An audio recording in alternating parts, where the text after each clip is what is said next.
Welcome, ladies and gentlemen, Alien Romulus news. Yes. So, recently, there was an Alien Romulus footage and Q&A showing in London with the director himself. And there's some reports on it. There's not a lot about the footage, but about the Q&A and things like that. So I thought we'd take a look at it. I'm incredibly excited for this film. There's also a new image that was shown, which I will put on the screen now. Great image. Looks great. That was revealed fairly recently. I did tweet it out. Follow me on Twitter at MrH But let's take a look, shall we? Let's take a look at some of the sort of Q&A responses from Fede Alvarez and see what you guys think. So hit subscribe if you're newer, turn the bell notifications on. But let's take a look. So there are a few articles. There's Digital Spy. There is The Guardian of all things. And then there's Critical Popcorn as well. So there's a fair few, but we'll take a look at Digital Spy first. So, I mean, this, just as a headline, is good, I guess. Alien Romulus, Fede Alvarez use Xenopedia to stick to Alien Canon. That's great. That's really, really good. Says there was no change for the sake of it. Good. There's nothing wrong with any of that. That's brilliant. I love that. Good. Good, good, good. So, a little bit further, as the article says, Alien Romulus is one of the most anticipated movies of the year. It is for me.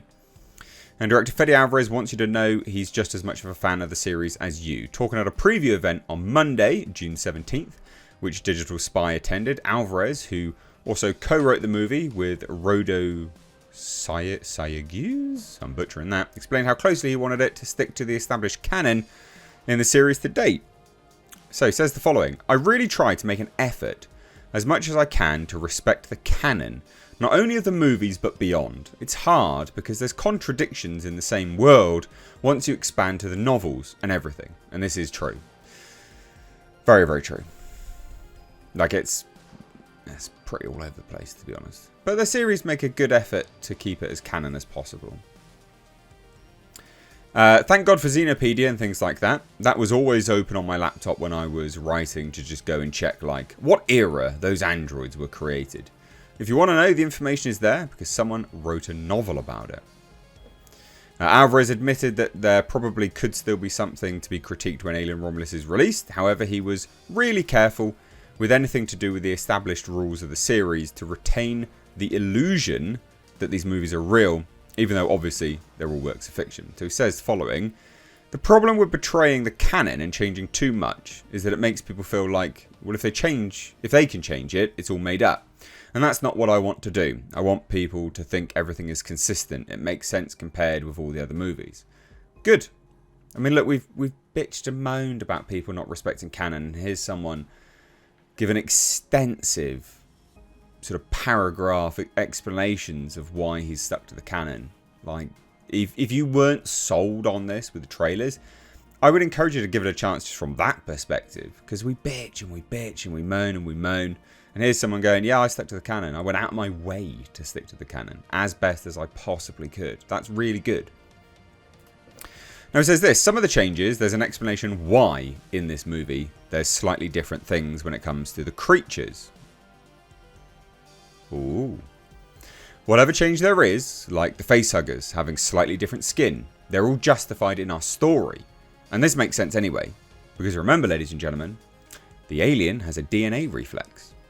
So it makes sense that, you know, eggs and facehuggers and things can change. In fact, actually, spoiler alert, these little things are a good explanation of that. These are the Kenner toy figures. And they, you know, there's gorilla alien, scorpion alien, all these kind of bits and pieces. DNA reflex. One of the elements of the series that has always changed somewhat is how long it takes from someone being infected through the chest burst to killing them and then growing to a full-blown xenomorph. That is true. And it was really bizarre in Alien Covenant. But he says this, and this is good for people. He says, another reason Alien fans can be assured that Alvarez was the right director for the job is that the timescale has gone back to more like it was in the first movie. It's always a grey area. Our movie happens to have a clock that you hear once in a while. Mother will say T- for a big chunk of the movie. So that gives it away. It's not as fast as Covenant. That was too much. You're not sold? Are you not sold? Come on now. It's Ridley's movie, so it's canon. You cannot cherry pick and go, I don't like that, I don't like this. I take everything. Ours is not that. is more in line with the first movie. There's a bit of time jump in some moments, which will allow you to go, that probably was enough time for the creature to grow. So there's the first article. Good stuff. Like, that's really good stuff. And we have this. Alien Romulus could be the back to basics reboot we've all been waiting for. Cool. Hopefully. We'll see. We'll just sort of scroll down. So it says, without giving too much away, it's clear that this film, this is just a report anyway, presumably from some of the footage.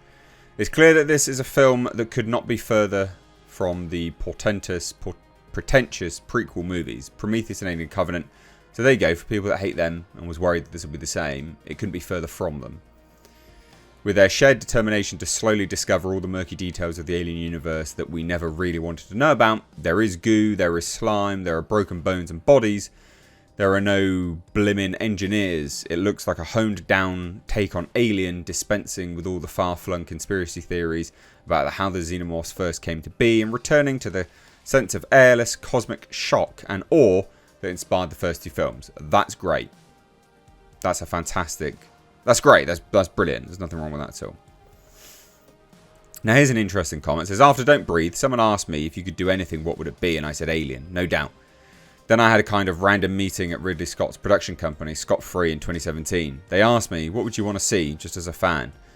And I said, I would be curious to see what happened to those people in real life growing up on a mining colony, and there's no future for them. And here's some other comments about the stuff. It says Alvarez waxed lyrical about bringing back members of the original Stan Winston team, which we know about. They are super handmade, these movies. I'm here on the floor puppeteering everything you see there. Every facehugger underwater is me shaking this piece of rubber whilst holding the camera at the same time. That's amazing.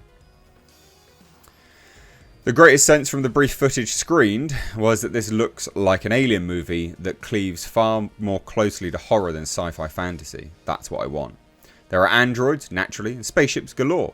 But so far, there doesn't seem to be any sense that Alvarez is interested in exploring the mystery box veneer that permeated Scott's later films and Scott-Free produced TV series Raised by Wolves, which always felt like it might be blah blah blah. It's not in the same universe, as an FYI.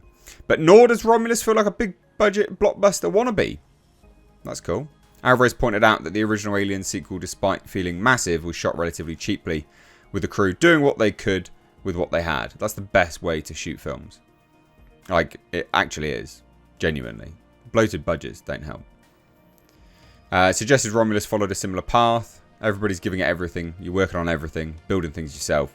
On this movie, I did some of the special effects myself because I can do that, and at some point we ran out of money. That's great. This makes me really happy. Anyway, there's some more stuff here. This is... What was this one? Critical Popcorn. Not a whole lot, really. They don't really reveal too much, to be fair. But apparently this person was really happy with the footage. Really, really excited. That actually looks like Soho House. Soho Houses, yeah. Soho Picture House. That's what that looks like. So the preview consisted of 15-20 minutes of footage. Even from that, it's clear that Alvarez is returning us to the horror roots, complete with a characteristic sense of unease and claustrophobia. And that's it, really. I didn't really want to touch on much else. There's not too much else really to go into. It's fascinating stuff. I'm really excited for this. So there you go. There's the updates, I guess. What do you guys think? Let me know down below. Very exciting times. Hit subscribe if you're newer. Turn the bell notifications on. You like what I do and you want to support further, go and buy me a beer or two by supporting me via Patreon. The link is down below in the description box because I do get demonetized. Cheers. Take care. Bye-bye now.